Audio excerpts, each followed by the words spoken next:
Hi everyone, welcome back to my YouTube channel.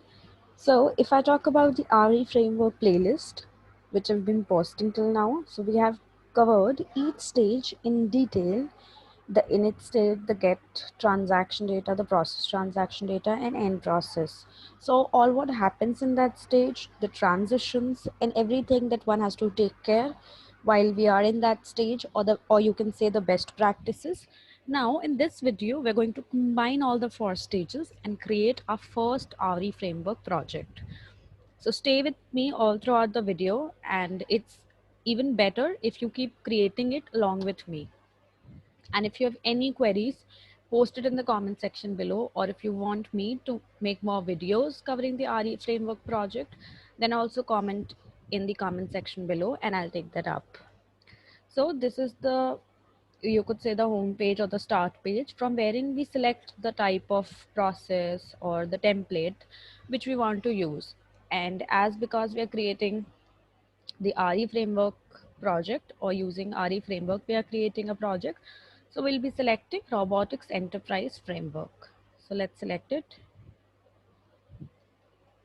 Let's name it.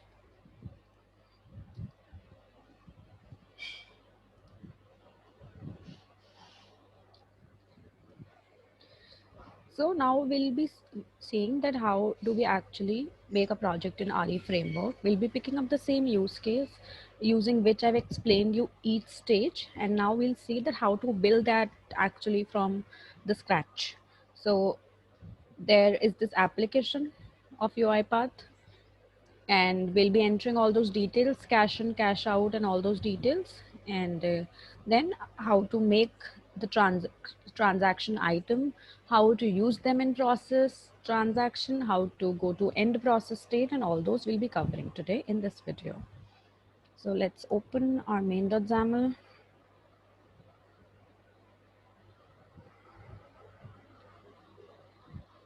And we are having here the data to be processed file, which we will copy, and we'll probably move it here in this folder. So we can, let's place it here only. So this is, let's open the configuration file. So this input output temp folder which you're seeing as of now in the data folder, so usually it is created by default, but you can obviously change it. So yeah, these folders, you can delete it if you do not need them, and if you want to use it, you can use it. So this is our configuration file, and this is our process. Okay. So yeah, so this is the init phase. Let's open the init phase, and you can see here the config is already being read. And if we see the config path, it would by default be the data config.xlsx. You can change it if you want to keep your config on a shared drive location or anything. You can change the path from here. If you want to read your config path from the assets of the orchestrator, you can do that too. And it's usually recommended that you keep it on shared drive location and you get the path from the assets of the orchestrator. And that what happens in a real-time project, but obviously you can keep changing it or you can modify it according to the need of your process. Okay. So the first and foremost thing which we'll have to do is that we'll have to first open that application, enter in the user ID and password, click on login, so that we actually, that particular application is opened. So for that, we'll have to have here the path of the application.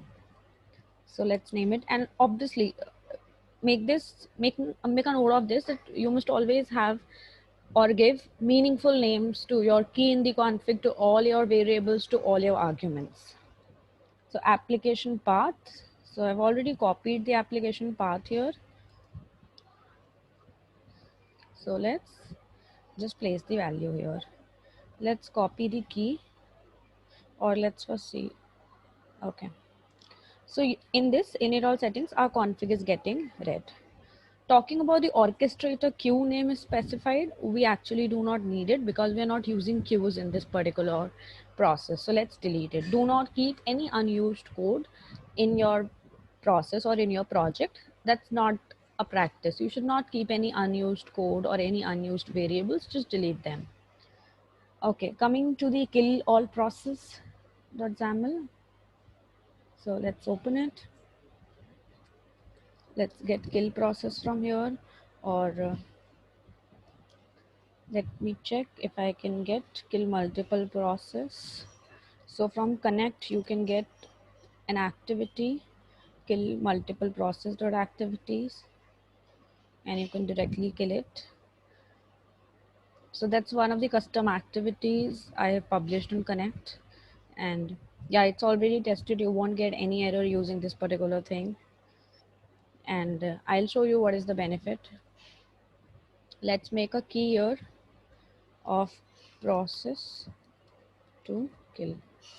And comma separated, we'll write that I want to kill Excel, and I want to kill Chrome maybe. Chrome. No, I think these two are sufficient because only these two are getting used in our process. Or we can even give maybe this UI demo.exe, and let's copy this process to kill key, and let's go back to our process, and here we are going to search kill multiple process. Here is our activity. Let's drag it, and in the process name we're just going to pass, are we getting okay? Now to use that particular key which we have created for killing the process, this one process to kill, we must have config imported here. So let's create an argument so that we can access the config here. So it would be in config, and let's change the argument type to be string comma object. Go to browse for types, type here dictionary, and system.collections.generic. From here select in string comma object, and that's it. Okay, now you can access the all the values present in config. So we'll write in config, then we'll write the key. Let's copy the key value, and it's case sensitive, so do take care that whatever you copy here has to be case sensitive. So let's copy our key from here, yeah, and paste it. Also you have to convert it to string, so dot to string. Click on OK. Let's check if what's the error. Value of type string cannot be converted to one-dimensional array of string. Okay. Yeah, I think we can do one thing. Let's write the same thing, convert dot to string in config. We'll see if it works or not. Process to kill dot split, and we'll split it by comma, and the error is gone. Okay.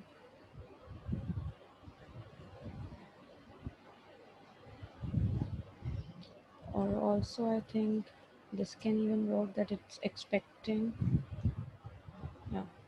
So because it was expecting an array of strings, so putting it in curly braces, so the value which would be here later would be like this, Excel comma what we have entered, Chrome, I think, yes, Chrome. So this would be an array of strings for the compiler, so it would work fine. Okay, so let's click on save. So our kill all process is, I think, ready. We need not to do any change here. Coming back to init, let's pass configure. So whenever you see it in red, as it was written in 0 red, that means it is expecting an argument which has not been passed. So let's pass the configure, and we have passed it. Okay. Now this is not needed, remove it. Coming to init all applications, config is already getting passed in this particular application. And in this, what we can do is that we will log into our application. So for that, we'll use open application. Open application. We'll pass the URL here. And we are already having a key here, which contains the path of that application. So let's pass that. Okay, so we're getting in config. This is our path dot to string.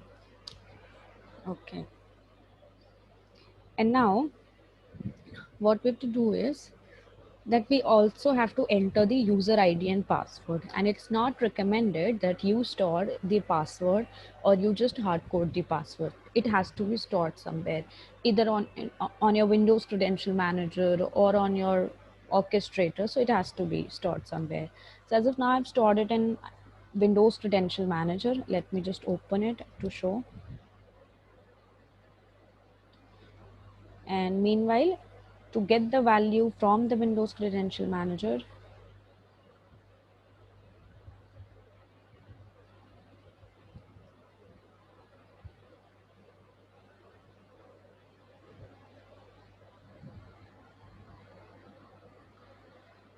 okay, so it is get credential. So there is an activity, sorry, there is a video in which I've already discussed all this, that what is the difference between all these things, when to use what, like when you have to get anything from the Windows Credential Manager, then what you have to use.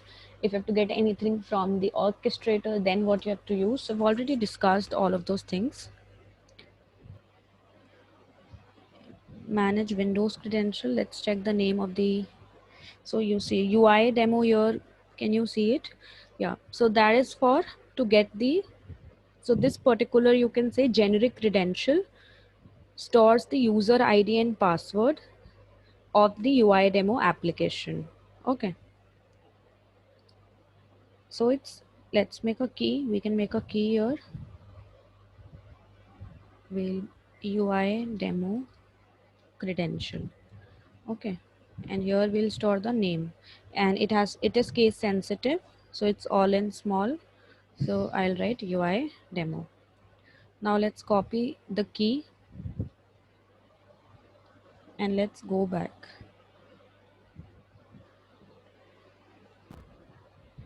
Or do we need to install a package for it?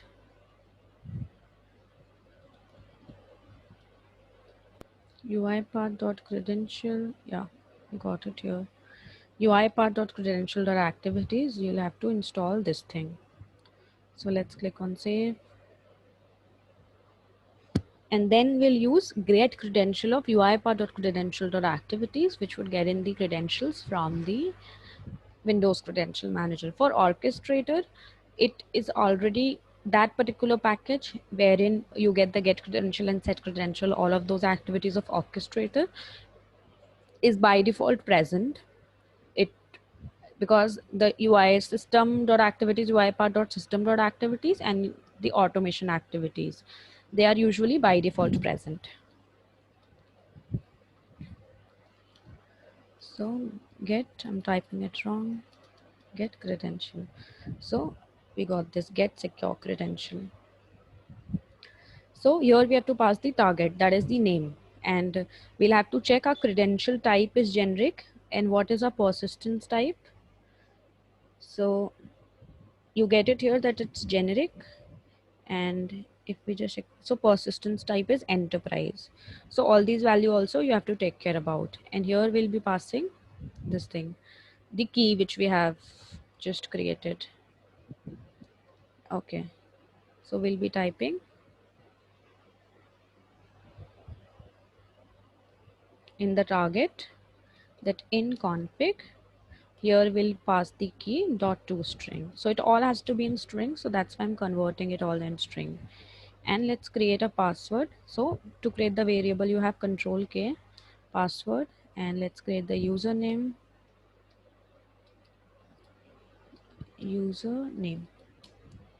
that's all. And let's open that application so that we actually know that where we have to click the user ID and the password.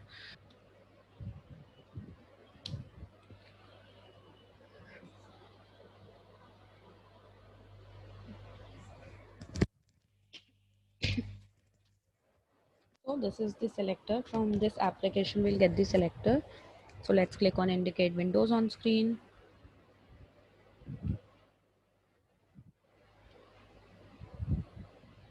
Okay, I got it not responding, so you'll have to wait for it to respond. Okay, so let's press F2 so that we get a use window of 3 seconds, and let's indicate this thing. So we have indicated. Now let's drag in a type into to type the user ID and password. So let's drag two type into in this, one for the user ID, the other for the password, and let's drag a click here to click on login. Yeah. Okay. So now let's indicate this thing, the username field first of all, and then we'll indicate the password field. So here we go with the username field, and then we'll also indicate the password. If we do not get the actual, you could say, selectors, then we can use anchor base or all other dynamic selector thing, wherein we'll make username and password to be, you could say, the reference, and accordingly then we'll be typing in. Let's validate the selector once. Click on edit selector, and it is getting validated. If we highlight it, we'll be able to see it. So I think, yeah, we are good till here at least. Click on click before typing an empty field, and yeah, so here let's type in username, and here let's type in password. Okay, and yeah, okay. Value of type system.security.secure string cannot be converted to string. Okay, so now what is the problem here is that when we are getting this get secure credential from here, so if you see the password data type, it is secure string. So which means that you will not be able to like visualize it or when you are passing it and things like that. And it is usually that whenever you have to handle confidential information, password and all those things, it is recommended that you use secure string. But when you'll have to type it here in the password text box, so because I've told you that all these things only accept string, so you'll have to convert it into string, because you see here it is written in the round brackets that it is only accepting string, so we cannot pass obviously the secure string. Okay, so now let's convert it into string. So let's write new system dot net dot network credential, and here we'll write string dot empty, which is the first argument, you can say, and the other we are going to write our password, which is in the password field, and then dot password, and let's click on OK. So our password has been converted to string, I think. So let's try this thing, that let's drag and assign, let's say password string, and let's assign this entire thing in here, so that now our password string is the, you could say, the string variable which carries the password, and let's pass that here. It's okay, so the error is gone now. Click before typing an empty field. Also, once we are logged into, we have to make sure that have we logged in or not, so we'll have to validate that whether our login was successful or not, and that is a best practice. You should always be doing it, because there can be n number of reasons because of which you were not able to log in, so you have to validate it. So we'll check that later. Let's first see that are we able to log in or not. Let's put a debug point here. Okay, and let's go back to main and execute this thing up till here. Okay, also you see that my Excel is already open, so it won't be able to read all the configuration files because my Excel is open. So it is always recommended that before starting the configuration file, before you start to read the configuration file, you kill the Excel. that in case if it is open, it gets killed. And also make it true, because it's not necessary that it is always opened. So if it's not open, then you would get an error. But if you make continue on error as true, you won't get that error. So it would handle that case also, that if it is opened, then it will kill it. If it is not opened, then it will move ahead. It will not throw an error. Okay, let's close this application. Let's close Windows Credential Manager, and let's keep the config open as of now, and we'll see this particular thing will kill it. And let's run it in debug mode.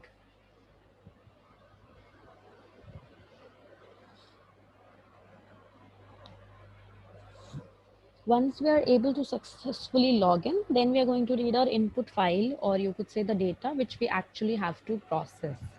We can read it either in the init state, or we can read it in, and you just saw that the Excel just got killed.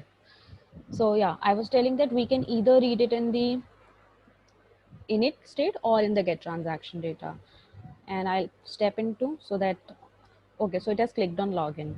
So for me to check that whether I was successfully logged in or not, if I just validate this UiPath thing or anything on this page, then I'll be able to, decide that whether my bot was actually able to log in or not. Okay. So let's have an element exist here. Normal element exist. Okay. And let's indicate that thing on screen. Not here, but on this application. And let's capture this UiPath thing. Okay. And if we are actually able to see this UiPath thing, that means we have successfully logged in. Okay. And let's say login success. And over here, let's say, okay, that if login was success, then you log that same message. And if in case it wasn't success, then throw an exception. It could be a business exception, it could be a system exception. So it is an info, and we'll type login success. In case we were not able to log in, we'll throw a exception. Let's throw a business exception, that login failed. Okay. And yeah, done it. Now because we have thrown a business exception, we have to catch the business exception as well. So let's catch the business exception. Because it is not available here, we'll go to browse for types. We'll type business rule exception. Okay, and let's drag and assign here. Here we go, and we'll assign the business exception variable with the exception message. Okay, let's see what's the error.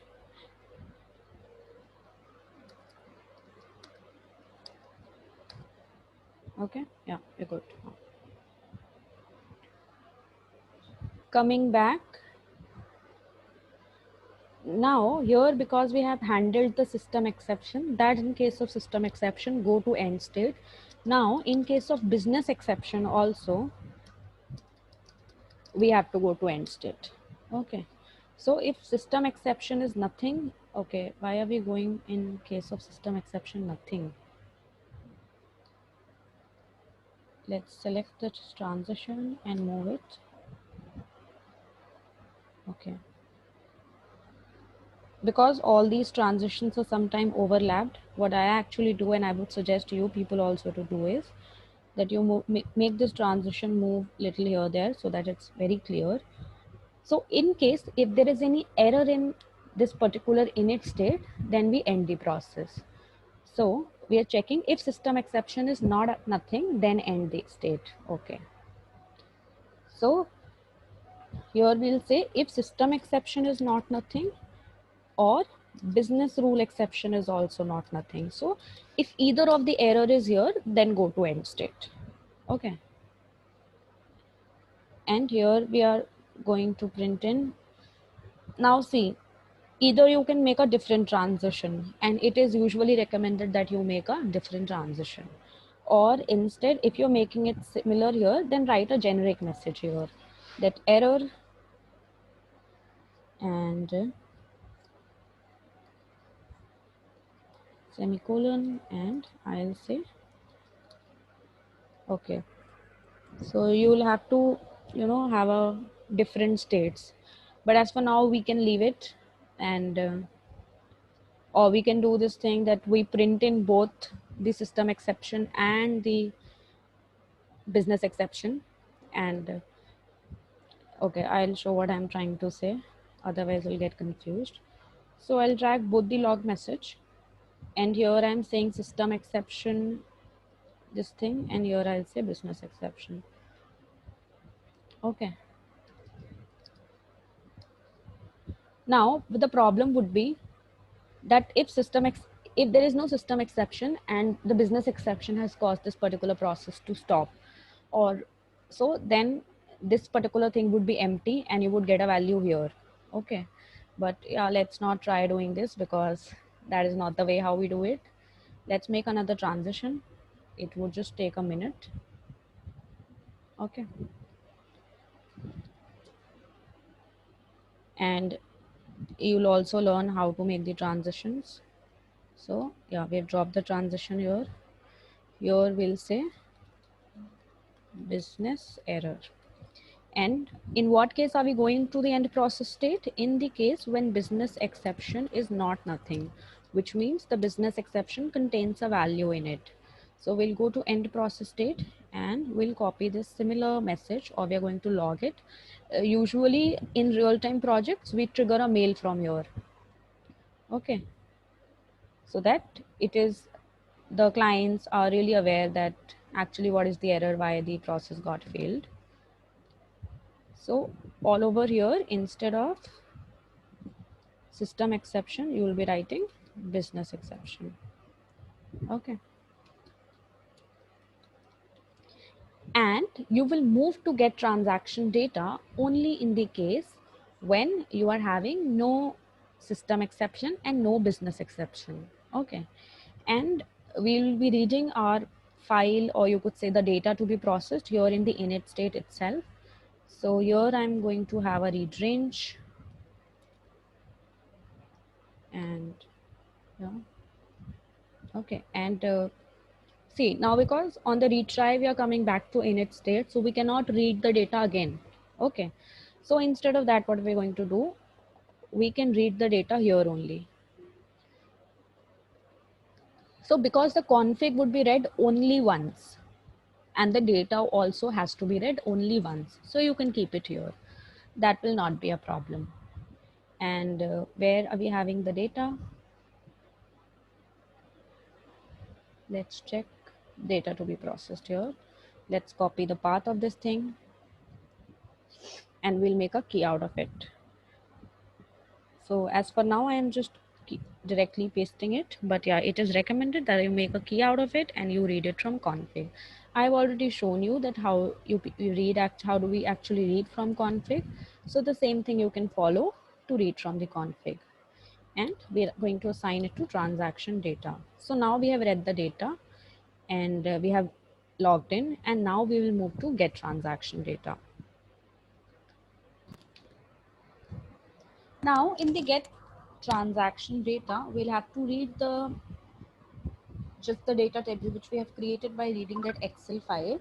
Now we have to iterate one by one on all the rows that are present in that data. Okay. So if we just see all the arguments that are being passed here, so we see all these things. Okay. And also I think let us check that it's not, acting on that thing, the queues. So we'll have to check the data type of the variables also. So it is queue, so we have to change it to data row, because by default whenever you choose a template of RE framework, so it would iterate on queues, but you'll have to accordingly change it. And if we see the transaction data, so it is a data table. This field 1 and field 2, as I told you, is not required, so we'll be deleting it because that's the best practice, that we do not keep all these things, or any unused variables. We can even delete the transaction ID. So yeah, let's delete it. Okay, and let's go back here in the get transaction data. Okay, yeah.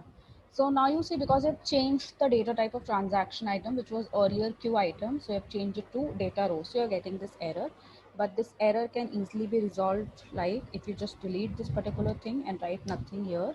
So probably your error would go. In case if you're still facing the error, as in my case, I am still, facing that error. So I'll just again, if I just type in the same thing, the transaction item to nothing.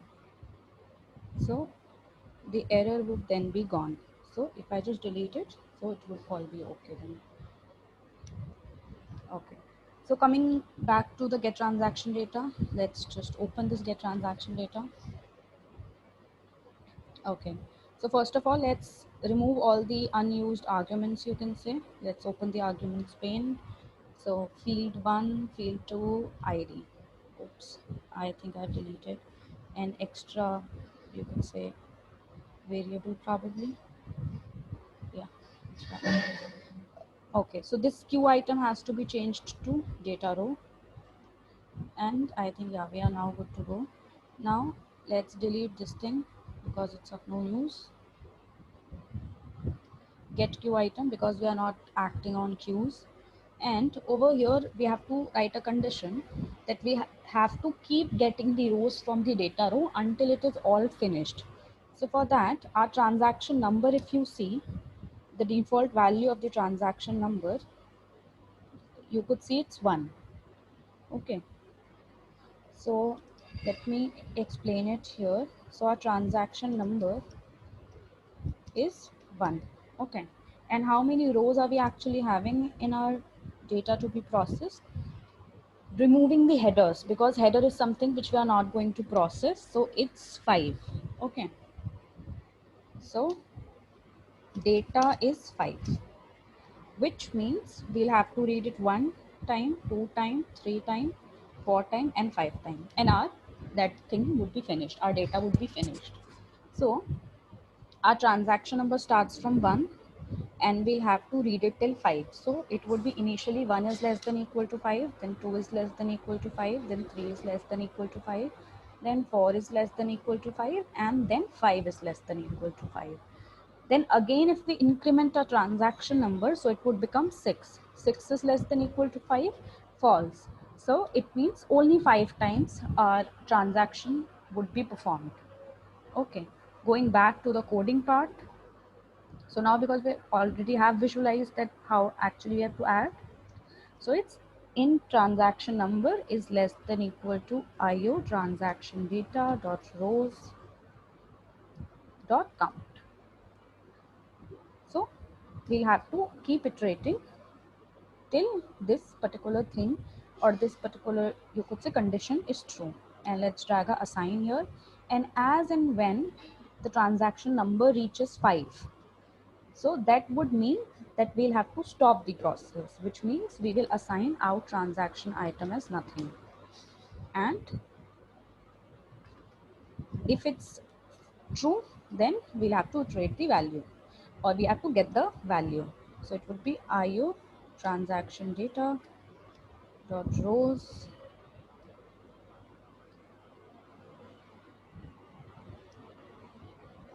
and here we'll pass in the in transaction number -1.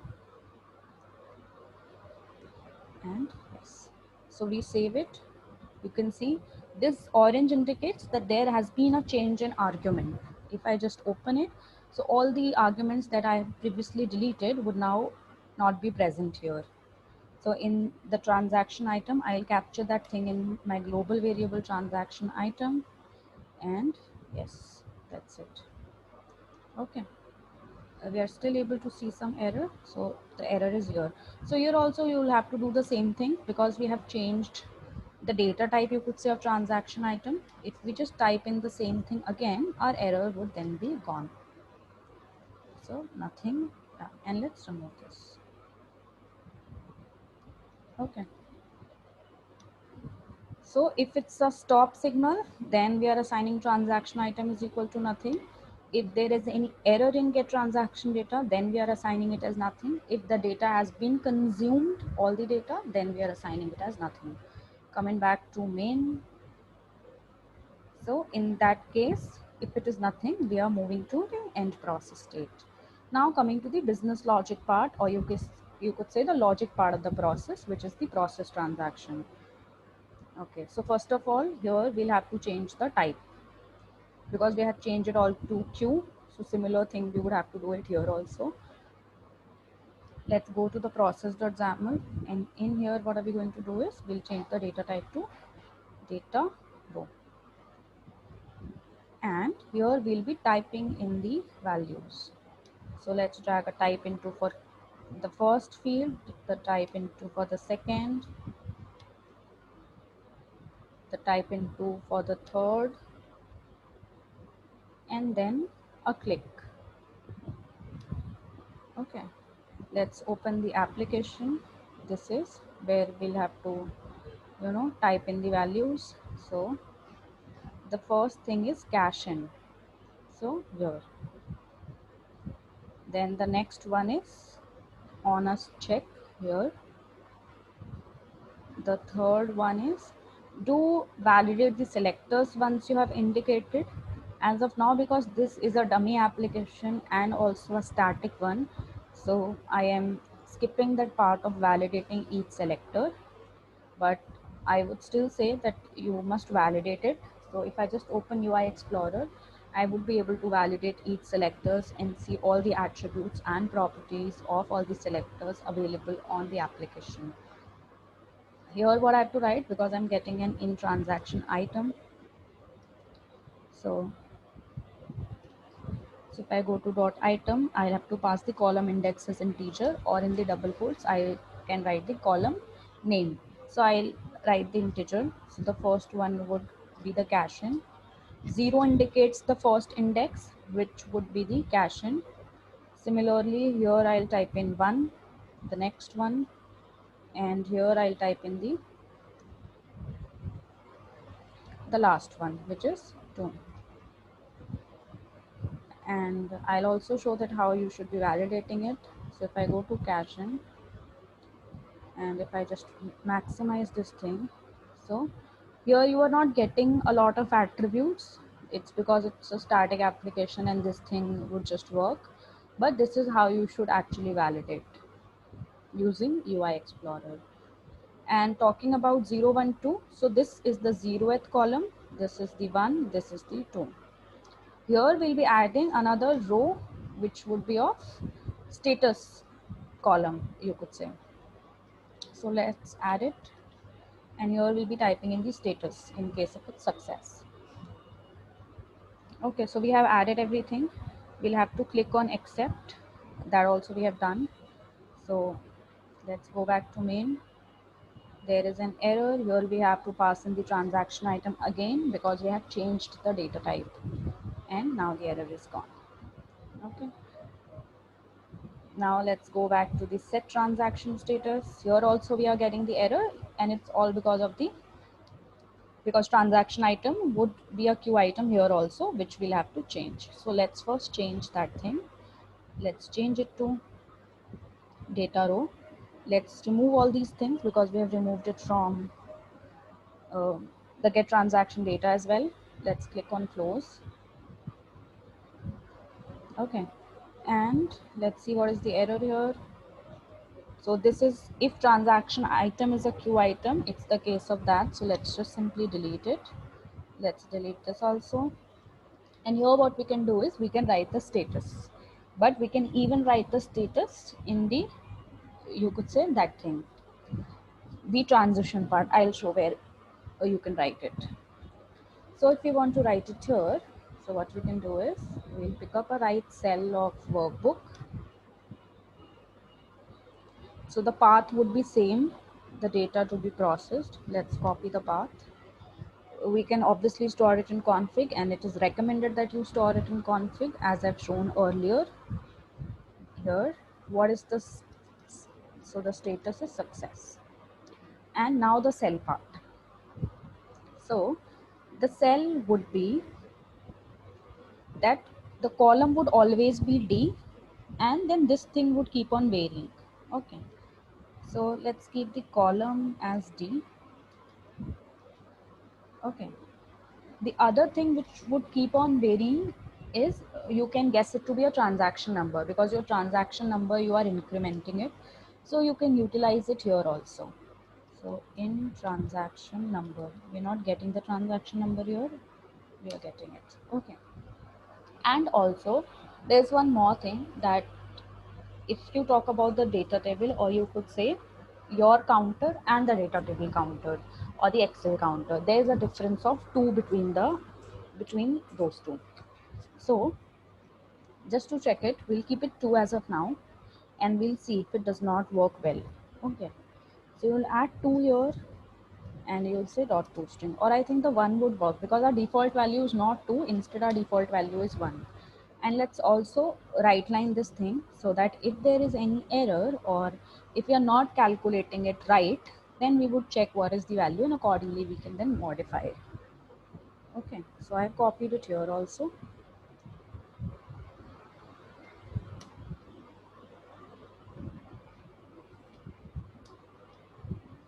Okay, yeah, so let's go back to here, because there are also error in all other states. So in business exception also, you gotta remove this, because you're not iterating on the queues, and that's it. Let's go to system exception also, because there is an error. You can see that blue thing indicates error. Let's remove this thing, because a transaction item is not queue. Let's remove this thing, and yeah, I think we are good. There is no more error.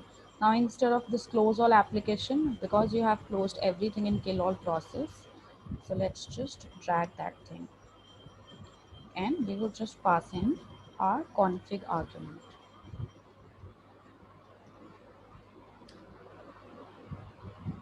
Okay, so I think we are good with the process.xaml also. And you see the orange, because we have deleted some of the arguments and changed the other. So accordingly, let's modify here. Okay, so yeah, the error is gone.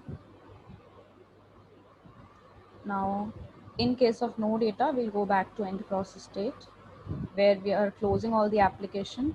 So again, instead of closing, because we already have that kill all process, so we'll just utilize that thing. And yeah, let's pass the config here. Okay,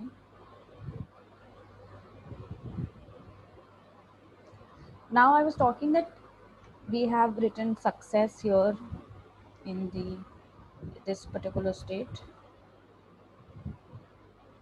of, and let's also write failure, in case if it's not able to process, then the failure should also be written. So we'll write it in the case of system exception also, and we can write it in the case of business exception also. So let's just write it here. Okay, and as of now, because in the process logic, we are not throwing business exception, it could either be a success case or it could be a system exception case. But in case, depending on the business logic, if you have to categorize in the business exception state also, then accordingly you can write the same thing in the business exception module. And instead of success or failure, you can write business error. And here, instead of success, we will write failure. Okay. Now you can even write all these things here in the transition. As I was telling you, there is one more place where you can write the status of each transaction item. So it is here in the transaction part. So here also you can write. So let me just separate it so that it's clearly visible. Okay. So this is the system exception case. So you can even write it here. Okay. It would just be the same. There would not be any problem. So instead of IO, you write transaction number here, and instead of success, you write failure here. Let me remove it from the system exception state, so that you are able to see both the things. So in case of success, I have written it in set transaction status. And in case of failure, I have written the status here in the transition state, so that it's, you have a clear understanding that you can write it anywhere, either there or either in the transition state. So I think, yeah, we are good to go. Let's run this thing and see what's the output. Let's close this thing. If we even do not close the kill process in the init, would close it. And yeah, let's execute it. Let's put a debugger here. Okay. And also, as I have shown it in the process transaction video where I've explained this thing in the detail, let's mark system exception also as nothing. Why am I doing this? You can check the process transaction video for the explanation where I very clearly explained all these things. And let's click on the run this thing in debug mode.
So it's logging in with the ID and password. Post that, it will validate that whether login was successful or not, but we already have a debugger here. So, okay, let's remove this debugger, or I can just showcase you how actually the debugger thing works. So I click on step into, it would click on login. Once it is logged in, now because the UI path is visible, so this element exists, which is login success false as of now, it would be able to validate this thing. So it would validate and now it's true. So it would just log this thing and not throw the exception. And I'll click on continue. So it is already logged in. If you see in the output pane that login is success and processing transaction number 1, which is it has come here to process that particular thing. Let me put a debugger in the set transaction status where we are actually, updating the status to see that whether are we, targeting the right cell number or not. It's just to check that, and I'll click on continue. So it would enter in all the values coming from the Excel, except, and now would come here in the success state of the set transaction status. So it has already come here. And if I just step into, I'll be able to see it's D2, which is the right cell, because D1 would contain our header. Okay. And I'll just remove this debugger now. And if I just open the data to be processed Excel, so I would see that in the first cell, that particular thing, or you can say that success thing has already been written here. Okay, let me close this Excel. For the last record, what we are going to do is we will interrupt the processing so that we are able to see that whether it is writing failure thing or not. Okay, so I'll remove the debugger from here, but we still have the debugger here, I think in the process state. Yeah. So I'll click on continue. It would then process transaction number 2. I'll click on continue. It would type in the values and click on accept. So whenever you are facing, because usually the real-time processes are a little more, you can say, complex. So there could be scenarios when you're putting the logic, but somewhere you have missed it. So it becomes a little difficult those times that, how you'll be debugging it. So this is the way how you should debug. That you put a debugger point and then you're able to see that, how it is happening. And because this is the last transaction number, I am going to close the application so that there is an exception. So I'll close the application and I'll showcase that how actually the flow goes. So now I have closed the application. When it will go and type into, it would not find that particular text box where actually it has to type into, and it would throw a system exception message saying that cannot find element, cannot find UI element and the selector of that particular text box. So because the default time is 30 seconds, it would wait for 30 seconds and then would throw the error.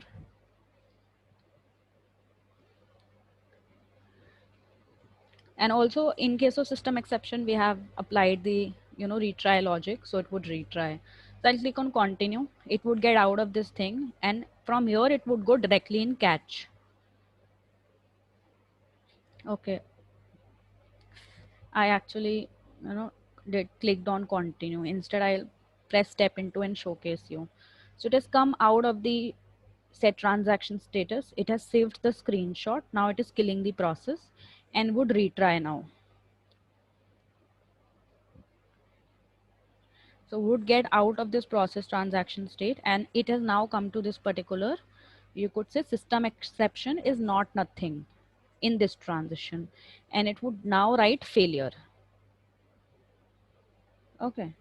So if I just open this particular Excel, so you'll be able to see that for the 5th transaction item, it's written failure here. Okay. So it has written it on the wrong, you can say, the cell. So yeah, let's just check that why it has written it on the wrong cell. Okay.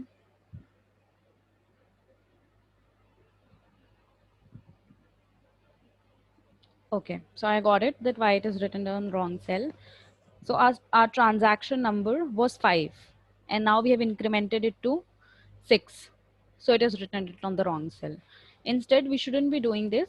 We could have written just transaction number and then it would be okay. So let's close this. And this time I'm going to interrupt it on the first row itself so that we don't have to waste all the time. Okay, let's just close this thing, or yeah, let's remove this thing. Success is already written here, but it would be changed to failure because I'm going to interrupt the process and it would write failure here on the second row, and we'll see how it will write. Okay, let's execute it again.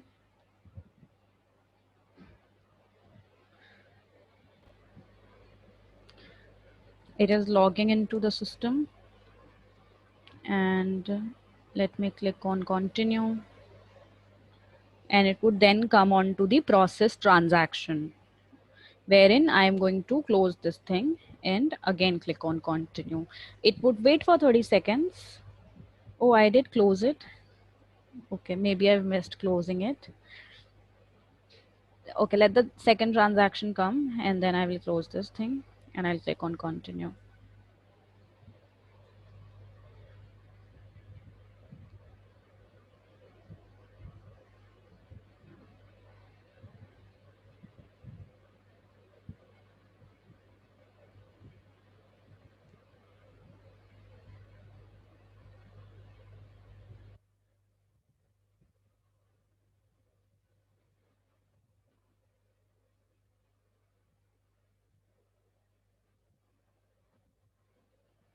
Let's click on continue. We have already got the error. Okay, it would go on to that particular thing. Screenshot saved. I've stopped it. Okay, so it has come for retrying it, and while it has come for retrying it, it must have written that thing here, failure here in this particular, you could say, data to be processed thing. So it has written failure here. Okay, so this is what I actually wanted to show, that if you have to write failure, you can definitely write it. Now I'll click on continue and it would execute all the remaining, you could say, because the last record we did not process it, it was remaining. So I'll remove my debugger from here, from process.xaml. Okay, let me click on continue. It would again log in the application because I closed it. This is how you actually should, modify your application, that in case when it is retrying, it would actually handle all those scenarios. So now it would retry that particular transaction. I'll remove my breakpoint from here and I'll click on continue. So it would process all the entire 5 transaction item and would return us that all of them was successful. So it is executing the 5th transaction item now, which is the last one. And we saw it was empty. The success or the status cell for that was empty. And now you see it's written D6 here. And because we do not have D6, it has killed everything and it has stopped the process. Now, if we actually open our data to be processed file, all the status would be success. Okay. So yeah, this was failure because I interrupted the flow. All other were in the successful scenario. And this is because I did not retry on the same transaction item. Instead, I skip it. But you can always retry it if in case you want to. And this is how you should be modifying your RE framework template so that you can utilize it in your projects, and all that retry mechanism, exception handling thing, all of them are in place. So that's all for this video. Do try this out, creating this particular project, which is very simple one, on your own. And we'll be covering more projects. Comment in the comment section below that if you want me to make more projects so that it is helpful for you. So you can comment for those scenarios and I'll try to cover it. So that's all for this video. Thanks for watching the video, and please don't forget to like, share and subscribe to my channel.